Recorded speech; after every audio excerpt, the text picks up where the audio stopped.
The views and opinions of this program are those of the hosts, guests, and callers. There is substantial risk of loss in trading futures and options, which you should carefully consider prior to trading. Well, we saw a solid bounce in the grain and livestock markets on the day Wednesday as some of the tariff fears, some rumors in the trade, maybe helping things subside just a little bit when it comes to the early week selling pressure. Soybeans, Chicago wheat, and cattle and hog futures led the way. Let's talk about it. Joining us now for market analysis, Dwayne Bussey with Bolt Marketing. Dwayne, good to talk with you, my friend. Are you in the middle of a blizzard there in eastern South Dakota or not? You know, actually, we missed it up in northeast part of the state, but just south of us, like east central South Dakota, Watertown got nailed. I watched the radar, and it just sat there over top of them and just kept spinning, I guess, in the one spot. So no, we don't have not a flake on the ground here, and I'm fine with that for now. I was going to say that can help you maybe accelerate some of getting ready for spring planting, getting the equipment out of the shed and all that fun stuff. Because I mean, you look at the calendar. I heard this from quite a few producers this week in Denver. Not that far off in the grand scheme of things, Dwayne. No, don't remind me of that. That's why I'm dressed how I am, because I got to go change some oil and work on some tractors and that, and they're not even clean shaven. So yeah, no, it's starting to kick us in the butt too. Of like, it feels like we're not that far off, but that's a good thing. Up here you get this far north, we always seem to deal with prevent plant and delayed plant. But even last year at this time, we were thinking the exact same thing. Like, man, we were going to be out at record pace, and then the weather averages out in April, got cold and wet on us, and then we ended up being a late spring again somehow. So it can change a lot, but you're right. Guys are excited. I drive to Grand Forks tomorrow. I'm really curious to look at that. I think I know what I'm going to see, a very bare North Dakota that looks the same as me, really ready to rock and roll. And that kind of creates a different acre shift. Fun time of year. We always talk about acres and that, right? And the good acreage battle and what happens and USDA outlook for them. You get this far north, and I can tell you 100% of it is really on weather. Not 100%, but a lot of it's on weather. And if we're good to go at the end of March, I'll have more guys plant spring wheat than they normally do, just because we're getting out so early. So the weather's going to dictate a lot over the next month and a half what we plant up here. Well, I'm glad you brought that up because obviously the acreage conversation is one that I had with quite a few folks at Commodity Classic here this last several days, and I've already honestly been starting to have that conversation for the last several weeks with folks, and a lot of people you talk to, especially the I-states, etc. Corn is king this year. Everyone is buying corn seed, etc., etc. But then now you throw in, hey, we got tariffs on things. Yeah. And so that's been the talk of the trade here for the last several days. So I'll stick with you on the acreage thing here quick before we dive into some of the tariff stuff.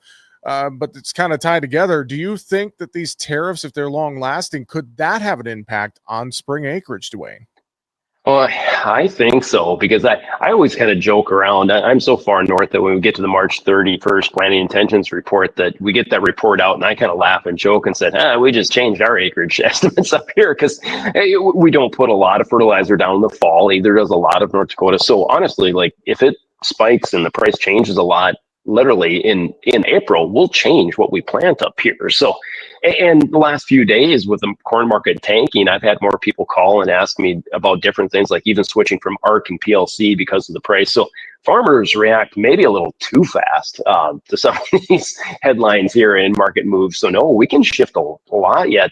But back to what you were mentioning, it feels like corn is king. A lot of guys planning on corn.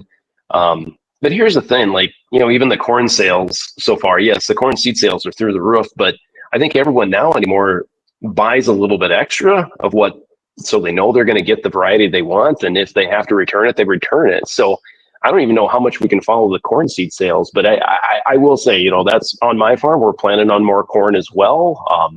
I'm higher than the 94 million acres USDA. I'm at 95 and a half, always kind of have been.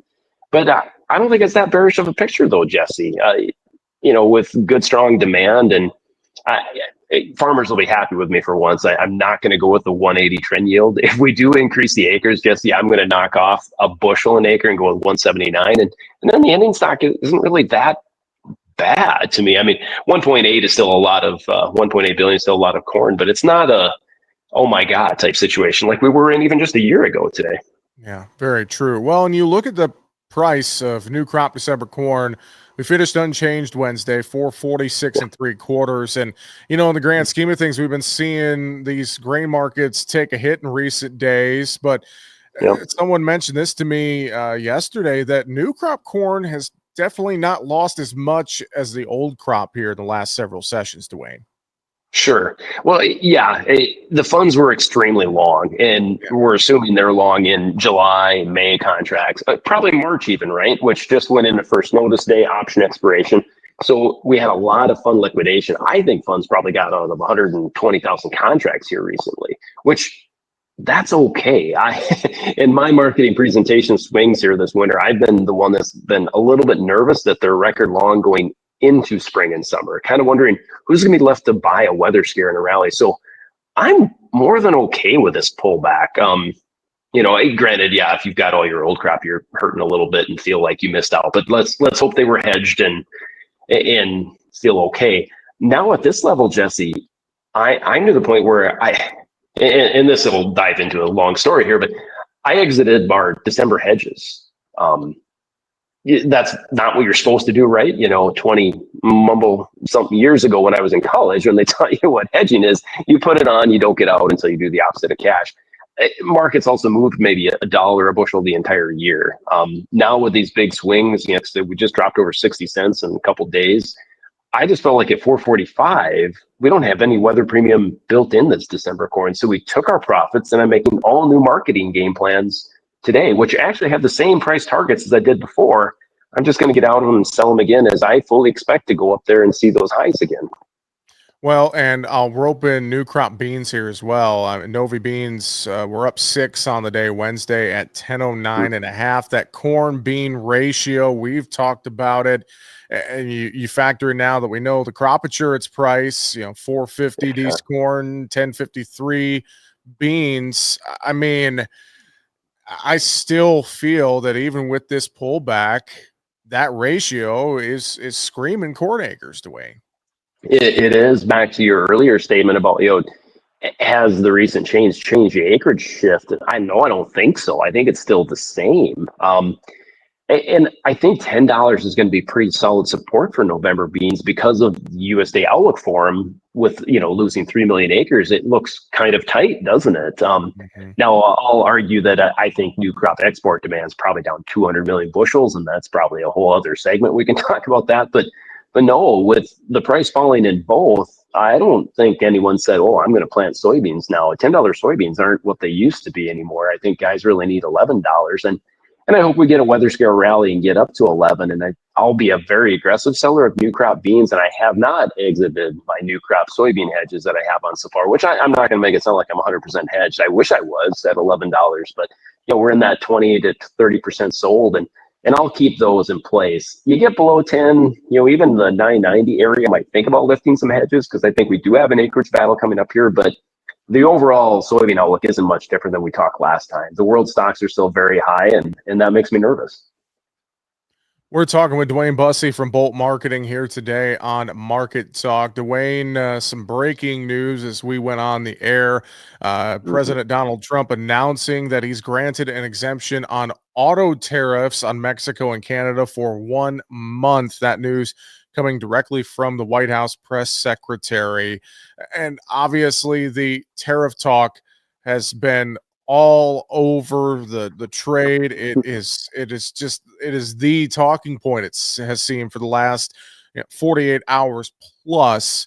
And I heard both sides of the fence here when it comes to tariffs at Commodity Classic. I heard farmers and industry folks who said they're in wait and see mode. They hope it's the art of the deal and hope this is better in the long run.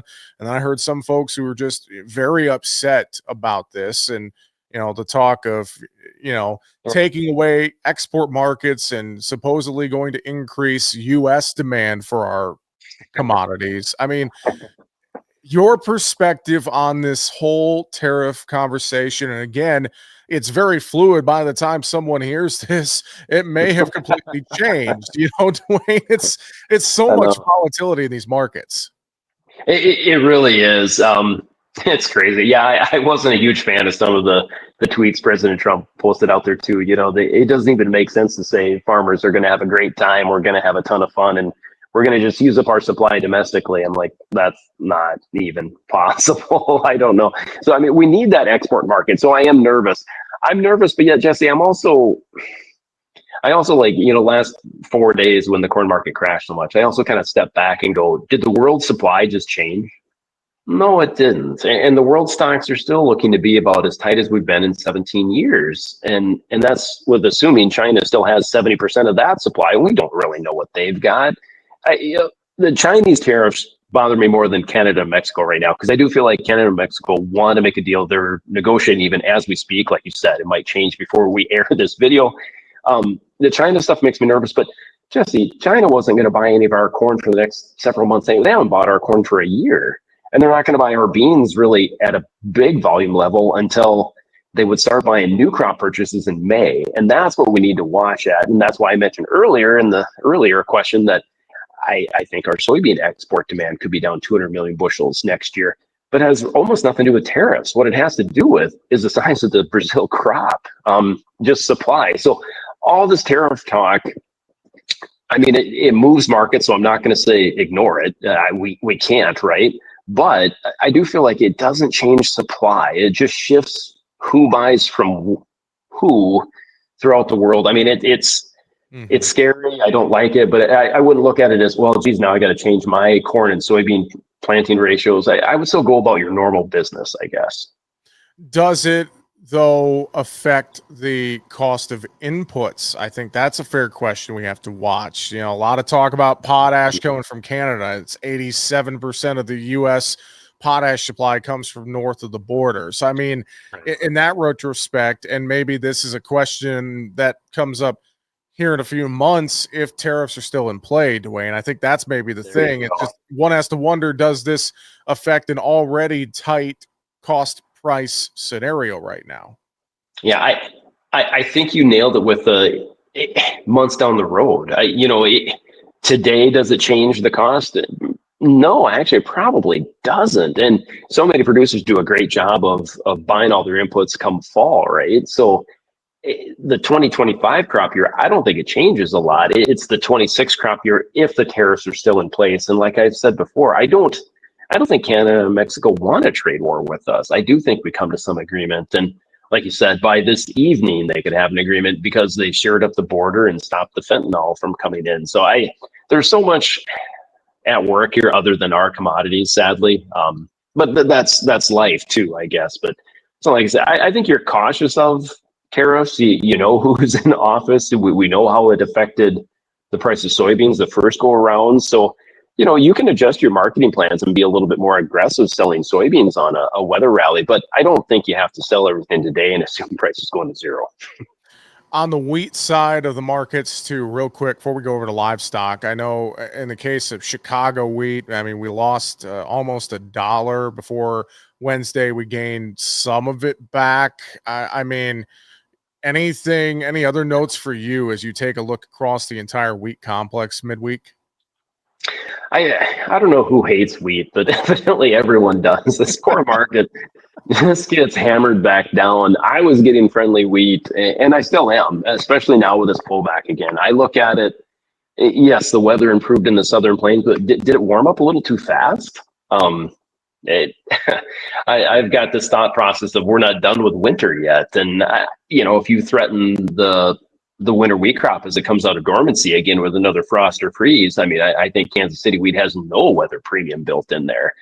Minneapolis, I will say, like I said, because of the way the weather looks, if you can get it planted early, the yield does increase. I understand the pullback a little bit here, but I think wheat's got to be near the lows.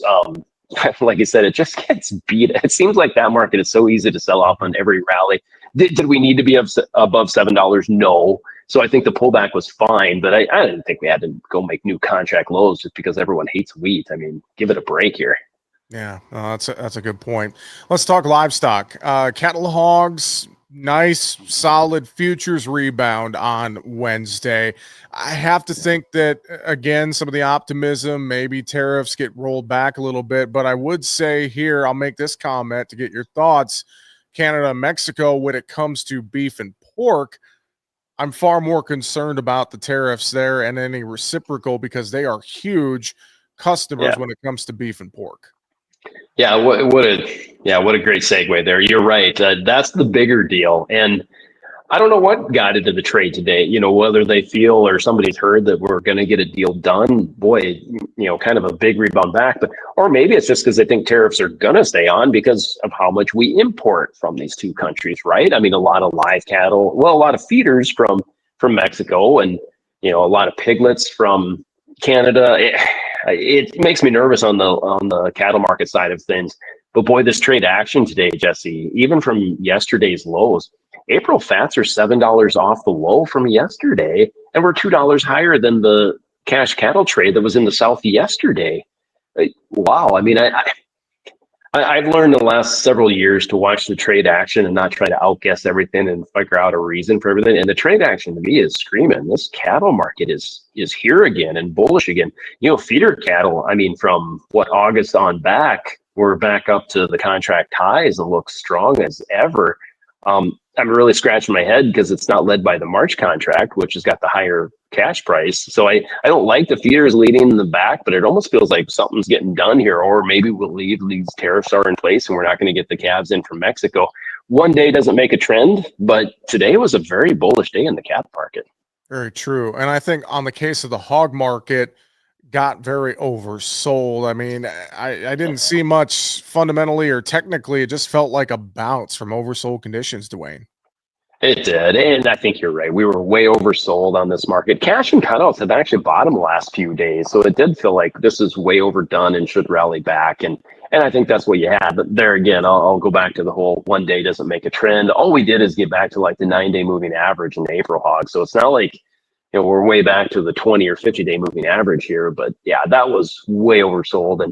But honestly, as a trader, I didn't want to catch that falling knife either. I didn't know where it was going to stop. So, but nice rebound back in hogs. It's still a pork, a cheap protein source. So I feel like it was too low too.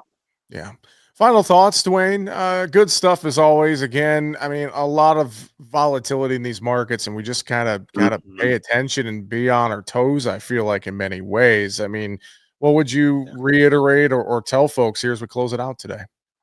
Well, yeah, I really rambled earlier on what we did on our marketing plans, and it sounds crazy to have a marketing plan and then get out of your short hedges, and now I'm, going to make a new marketing plan.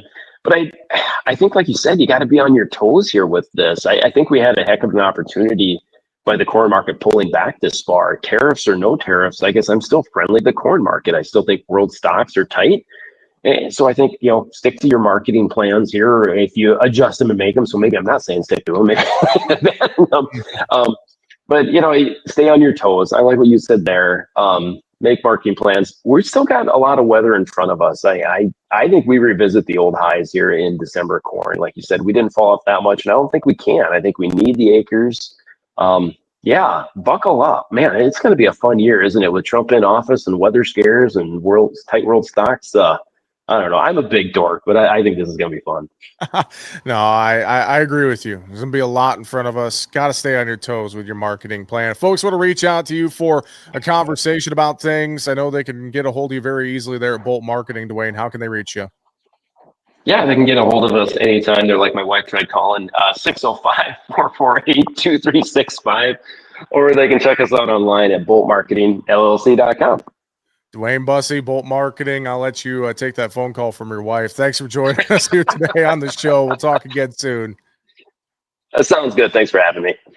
Make sure to subscribe to the Market Talk YouTube channel. You can watch our latest interviews with top market analysts in the country, find bonus content, and much more. It's easy. Just go to youtube.com/@MarketTalkAg and hit the subscribe button. Or you can search for Market Talk Ag on YouTube.